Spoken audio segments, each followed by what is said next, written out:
मैले आफ्नो इन्डिपेन्डेन्स बुझ्नु भएन अहिलेसम्म मेरो काठमाडौँमा घर छैन यहाँ त नेताहरूको घरै गर्छ त मैले त मेरो बच्चाहरूको घर सरकारले बनाउनु पर्ने घरहरू मैले हरेक ठाउँमा बनाएको छु साँखुमा जानु न तपाईँहरू यत्रो मिडिया लिएर जानु त साँखुमा कतिजना बच्चा पालिरहेको छु झापामा जानु त फार्मिङ गरेर आफैले चामल धान उत्पादन गरेर मैले बच्चालाई पालिरहेको छु यहाँ सरकारले 5 पैसा दिन्छ त्यो कारणले म पोलिटिक्समा आएको त्यतिकै आएको छु मैले चाहेको भए घर बनिसक्थ्यो यहाँ मैले चाहेको भए यहाँ मेरो सबै थोक हुन्थ्यो नि होइन र गाडी हुन्थ्यो म यहाँ अटोमा हिँड्छु त्यहाँ साइकलमा हिँड्छु तपाईले जुन जुन मेहनत गर्नु भएको छ आज तपाईँ प्रतिस्पर्धात्मक रूपमा यहाँ त नि एउटा म के भन्न चाहन्छु भने यो बहुमत भनेको कसैलाई अपराधी बनाएर यो जुन व्हिप भन्छ नि बहुमत भनेको डेमोक्रेसी भनेको राम्रो कानुन बनाएर जनतालाई सुहाउने यो देशलाई सुहाउने खालको कानुन बनाउने हो बहुमत भनेको यहाँ त बहुमत कस्तो देखियो भने व्हिप लगाएर अर्कालाई अपराधी बनाएर जेलमा राख्ने जसरी हाम्रो सभापति रवि लामिछानेलाई जेलमा राख्नुभयो र मलाई पनि लाउनु खोजेको थियो तर मेरो त बच्चा मैले पालेर हुर्काएको छु बच्चा आएर उठ्यो नि त 18 वर्षको बच्चाले आएर हामी यहाँ पढिरहेछौँ हामीले हेल्थ नर्सिङ गरिरहेछौँ यहाँ सेन्ट जेभियर्स कलेज पढिरहेको छु मेरो बच्चा कि यहाँ सेक्युरिटी बनाइरहेको छु अहिले लाउरे बनिरहेछ मेरो बच्चाहरू ब्रिटिस आर्मी अहिले हो 18 वर्षको मेरो पारिजातलाई कहिले पनि बिर्सिँदिनँ पारिजातले मलाई त्यो जेलको एउटा उसमा देखाइसकेपछि त्यहाँ साना साना बालबालिका कसलाई पनि मतलब थिएन यो सरकारलाई अहिले तपाईँहरू विभिन्न नाम देख्नुहुन्छ नि समाजसेवी नै थिएन त्यहाँ मैले जेलको के अरे बाहिरबाट मैले काम गर्न सुरु गरेँ बुझ्नु भएन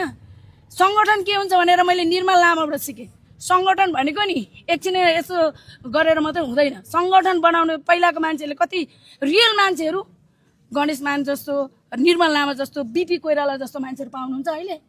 उनीहरूले कसरी यो डिजिटल टेक्नोलोजी नहुँदा कसरी के अरे बनाएर मैले पनि नेपालमा समाज सेवा नेपालको हरेक कुनामा पुगेको छु म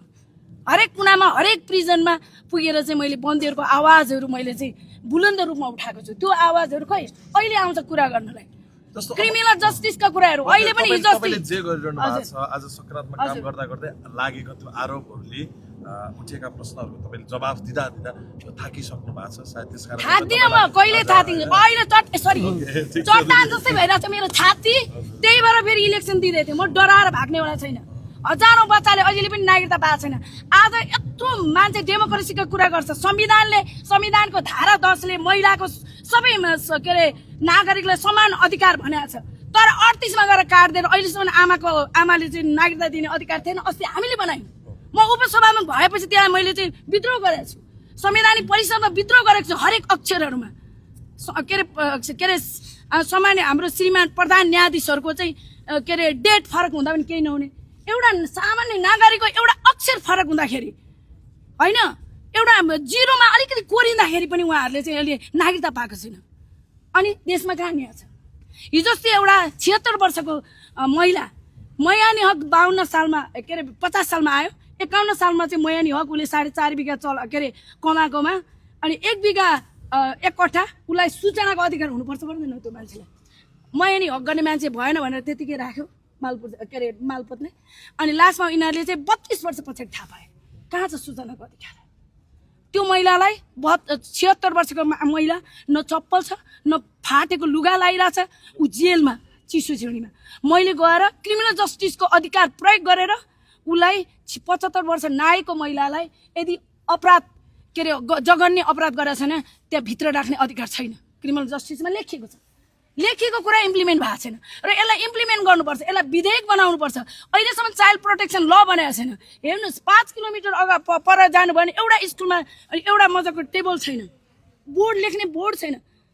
कति तराईका बालबालिकाहरू भुइँमा बसेर पढिरहेछ देखिरहनु भएको छ तपाईहरुले पनि र यी सबै कुराहरू चिर्नलाई चाहिँ मैले फेरि उम्मेदवारी दिएको म थाक्ने थिएँ मलाई जुन जसरी आरोपहरू लाउने कति दुःख दियो होला तर पनि म चट्टान भएर आएको छु ओके तपाई त्यहाँ उम्मेदवारी दिइरहनु भएको छ हजुर तपाई र निशाजीको लामो कसरत पनि रह्यो अब निशाजी अर्को कुन ठाउँबाट आउँदै हुनुहुन्छ त्यो पनि भन्नु उहाँ 1 नम्बरबाट आउनुहुन्छ कसरत होइन त्यो मेरो अधिकारको कुरा हो म त्यहाँ हुर्के बढे म त्यहाँ जन्मे निशाजी जन्मिनु भएको 3 नम्बरमा हो अनि उहाँ हुर्किनु भएको काठमाडौँमा हो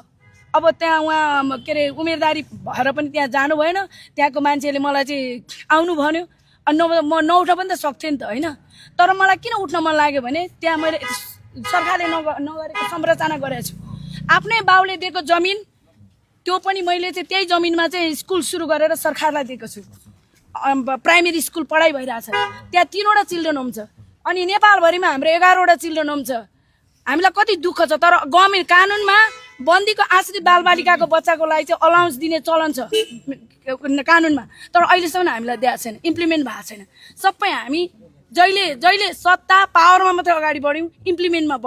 अगाडि बढेनौँ। र यी कुराहरूलाई चिर्नलाई अनि आज म झापामा मैले एउटा व्यक्तिगत तरिकाले मैले झापा विभिन्न ठाउँहरूमा जति पनि सेवाहरू गरेँ, आज म झापा क्षेत्र नम्बरमा त्यहाँको डटमा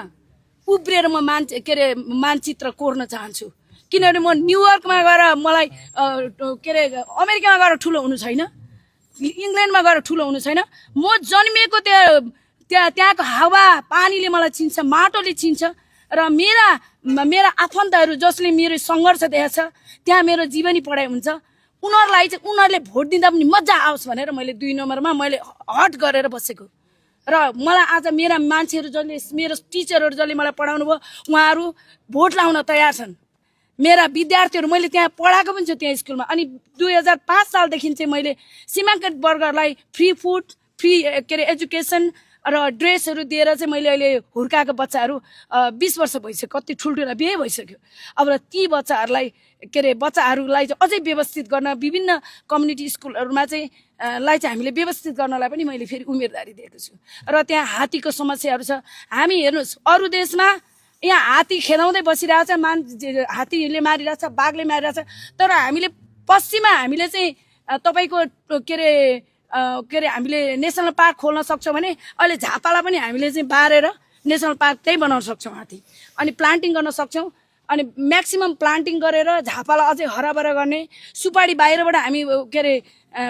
खरिद गर्छौँ, तर त्यही सुपारीका कति खेतीहरू छ, त्यसलाई प्रशोधन गर्ने हामीले चाहिँ त्यहाँ व्यवस्था गऱ्यौँ भने त्यहाँ झापामै हामी समृद्ध बनाउन सक्छौँ। त्यही झापामा युवाहरूलाई हामीले रोजगार दिन सक्छौँ। त्यसै कारणले पनि मैले उम्मेदवारी दिँदैछु। Thank you.